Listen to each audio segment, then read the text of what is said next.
Assalamualaikum warahmatullahi wabarakatuh. Perkenalkan, nama saya Andika Saputra dari Prodi Ilmu Komputer semester 4 Fakultas Teknik dan Sains Universitas Muhammadiyah Bangka Belitung.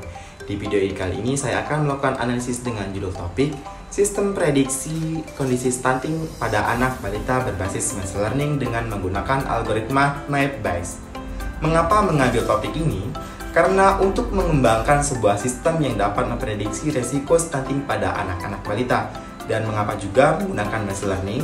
Karena untuk menunjukkan pendekatan modern dalam analisis data kesehatan, di mana sistem ini akan belajar dari data historis untuk mengidentifikasi pola yang mungkin menunjukkan risiko stunting.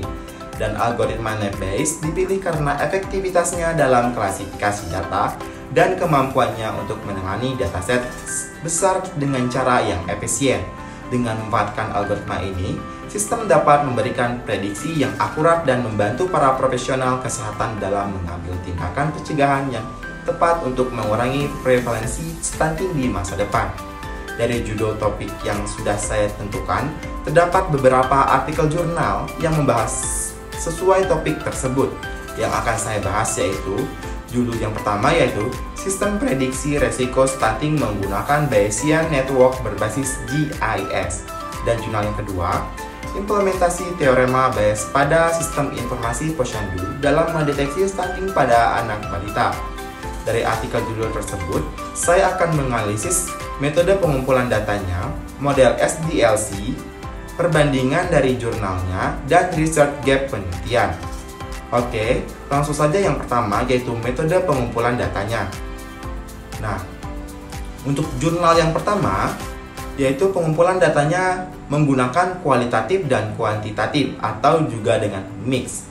Studi ini melibatkan analisis dan pengumpulan data yang terkait dengan faktor resiko stunting seperti pengukuran antropometri, tingkat menyusui eksklusif, pengetahuan gizi ibu, pola perawatan ibu, pola makan ibu selama kehamilan, status kesehatan ibu, dan antropometri ibu dan penggunaan modelan jaringan Bayesian. Jadi, pada intinya, pengumpulan data memanfaatkan data numerik dan teknik analisis statistik untuk menyelidiki dan memprediksi faktor resiko stunting. Dan jurnal yang kedua, metode pengumpulan datanya bersifat mix, yaitu kualitatif dan kuantitatif, sama seperti jurnal yang pertama.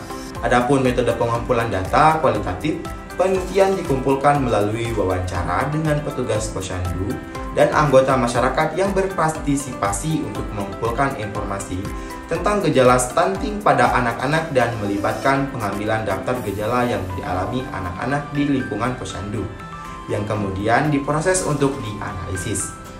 Adapun metode pengumpulan data kuantitatif, penerapan teorema Bayes dalam sistem informasi posyandu memungkinkan perhitungan probabilitas untuk memprediksi stunting pada anak-anak berdasarkan gejala yang mereka alami.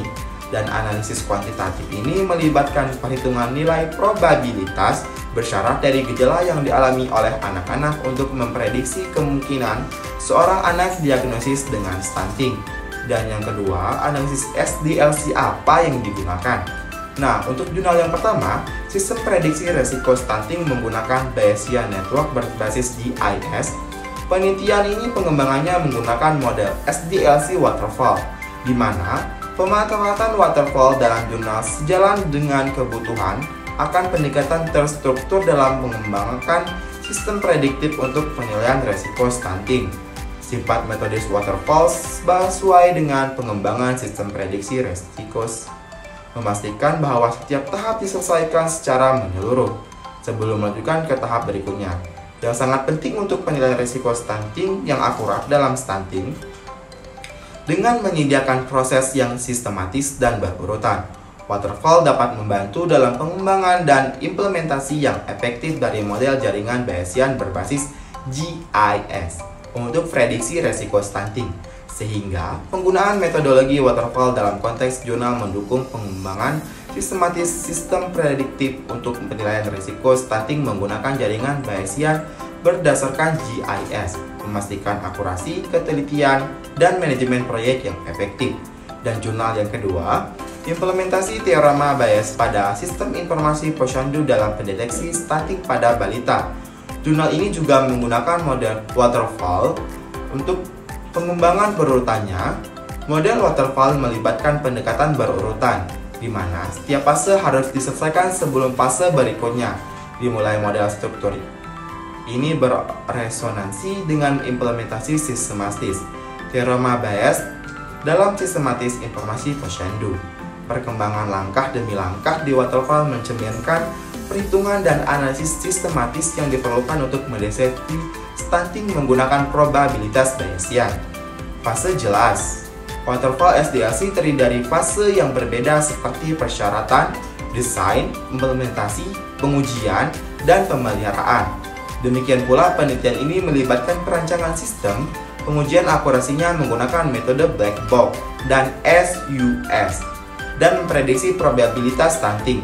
Penggambaran fase yang jelas ini memastikan proses pengembangan metodis. Penting untuk mengintegrasikan teorema matematika kompleks seperti teorema Bayes secara efektif. Penekanan dokumentasi. Waterfall penekanan dokumentasi ekstensif di setiap tahap.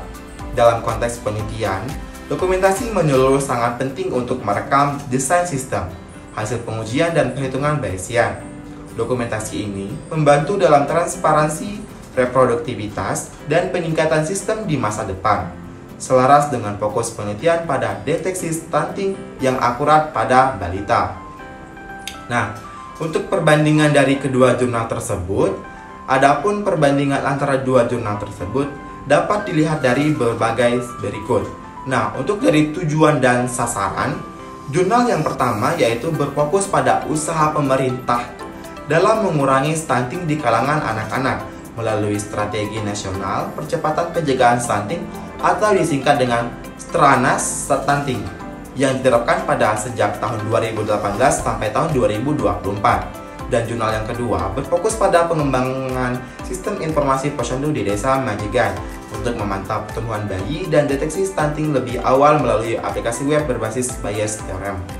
Nah, untuk perbandingan metode dan teknik, jurnal pertama menggunakan Geographic Information System atau GIS untuk menampilkan data spasial dan menganalisis faktor-faktor yang mempengaruhi stunting. Dan jurnal yang kedua menggunakan metode waterfall dan Bayes Theorem untuk mengembangkan sistem informasi posyandu yang dapat mendeteksi stunting lebih awal. Nah, untuk perbandingan hasil dan kesimpulan, jurnal yang pertama menemukan bahwa 75% anak tumbuh normal, sedangkan 25% diprediksi akan mengalami stunting. Dan faktor dominan yang mempengaruhi stunting adalah kurangnya asupan ASI eksklusif, kurangnya pengetahuan gizi ibu, dan kurangnya asupan gizi ibu hamil. Dan jurnal yang kedua menemukan bahwa aplikasi web berbasis Bayes Theorem dapat mendeteksi stunting lebih awal dengan tingkat prediksi sebesar 60%. Dan aplikasi tersebut memiliki tingkat keterapan level B, yang berarti aplikasi tersebut dapat digunakan dan membantu pengguna. Nah, dapat disimpulkan dalam dua jurnal tersebut dapat dilihat bahwa upaya untuk mengurangi stunting di kalangan anak-anak dilakukan dengan menggunakan berbagai metode dan teknologi. Jurnal 1 berfokus pada strategi nasional untuk mengurangi stunting, sedangkan jurnal yang kedua berfokus pada pengembangan sistem informasi posyandu untuk mendeteksi stunting lebih awal. Kedua jurnal tersebut menunjukkan pentingnya penggunaan teknologi dalam upaya mengurangi stunting dan memantau pertumbuhan bayi. Nah, untuk research gap, dalam kedua jurnal tersebut terdapat rate gap penelitian yang ditemukan, meliputi diantaranya yaitu sebuah pendekatan komprehensif untuk mengatasi stunting di Indonesia muncul, mengusulkan pengembangan sistem prediktif berdasarkan Bayesian Network dan GIS untuk secara akurat mengidentifikasi dan memprediksi faktor-faktor yang berkontribusi terhadap stunting, menekankan dampak nutrisi ibu pada kesehatan janin, dan menyoroti inefisiensi dalam pemantauan kesehatan di posyandu dengan fokus pada kurangnya sistem yang efisien untuk mendeteksi gejala stunting pada balita dan mengusulkan integrasi teorema Bayesian untuk membatasi kesenjangan ini. Dengan mengintegrasikan sistem prediktif dengan praktik pemantauan kesehatan yang efisien di posyandu, pendekatan holistik dapat ditetapkan untuk mendeteksi, pengelola, dan mengurangi stunting pada anak-anak secara efektif, menekankan intervensi dini, dan meningkatkan hasil kesehatan. Demikian hasil analisis saya mengenai sistem prediksi kondisi stunting pada anak balita berbasis reinforcement learning dengan menggunakan algoritma net bias. Saya mohon maaf apabila terdapat kesalahan ataupun kekurangan dalam penjelasan tersebut. Terima kasih. Wassalamualaikum warahmatullahi wabarakatuh.